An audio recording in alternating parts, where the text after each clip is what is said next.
《河传》最新剧情来了，穆家邪魔大佬终于出场，他被苏家关在灭死关中40年，刚一出关就来苏家报仇。炎魔掌。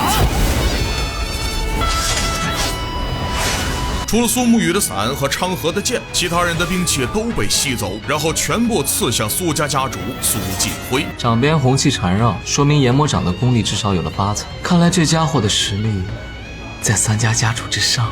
但苏晋辉很快就用内力控住了刺向自己的剑，并使出毕生绝学霜寒剑气，不仅让周围变成冰天雪地，而且还将冷气凝成一柄柄利剑。可没想到他的寒霜剑还未开刃，就被穆慈陵的炎魔掌炼化。炎魔掌一境1层楼，8层见天地，到了第9层便是天地。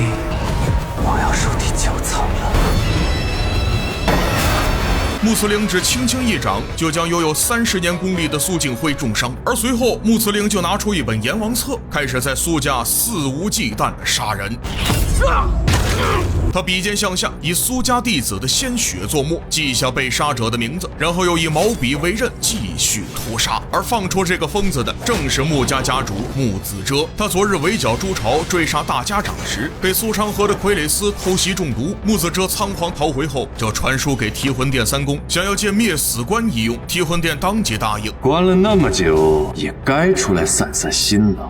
灭死关中关着的正是苏家的劲敌穆慈陵。提魂殿本想用绵龙剑和这个疯子让暗河最具潜力的2大剑客斗起来，从而血洗出一个新的暗河。哪怕是高高在上的提魂殿，也只是北离朝廷的黑手套。如今的暗河新秀涌起，3大家为了争夺绵龙剑，已经是进入了完全失控的混战。先是谢家的顶流剑客谢不谢败在苏沐雨的18剑阵下，从此隐退江湖，再无消息。而随后又是谢家少主谢繁花，他剑法精妙，出招狠辣，是谢家第2大高手，结果却被苏昌河和穆青阳联手暗算，死在一把小匕手下。穆青阳之所以投靠苏昌河，则是为了与他共谋大业，创建一个完全不同于暗河的刺客组织彼岸。跨过暗河，便会到达彼岸。彼岸之处不再是长夜，而应有光明。谢家2大主力一死一归以后，穆家少主穆白就抓住机会，带着穆家的鬼布下鬼虚阵法，将苏沐雨和神医白鹤怀困在其中，想要杀了他们。可没想到苏家第1高手苏哲竟然出手帮他们解围。魑魅魍魉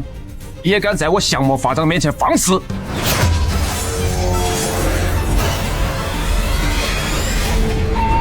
金环一出，五鬼就被破刑，驱鬼的穆白也被金环重伤吐血。他这才知道白鹤怀竟是前任魁苏哲的女儿。原来与苏昌河交好的苏哲，因为爱女心切，倒向了苏沐雨。而昌河本想借暗杀谢繁花和偷袭穆子遮，打破3家鼎立的局面，将祸水引向3家中实力最强的苏家，从而借刀杀人，灭了苏家，然后将苏家年轻一代的无名者收入麾下。可他千算万算也没算到，半路杀来苏家的穆慈陵竟轻而易举拔走绵龙剑。这绵龙剑我拿到了，这大家长能不能我来当啊？但真正的绵龙剑其实有2把，只有能力平息暗河内乱的那个人，才能从大家长手中获得另一把绵龙剑，而那把剑才是真正所向披靡的存在。权力交叠期，这场100年企业的内乱，将给3家血拼的牛马带来怎样的机遇和血腥挑战？武侠杀手大剧《暗河传》，喜欢的宝子们赶紧去看吧。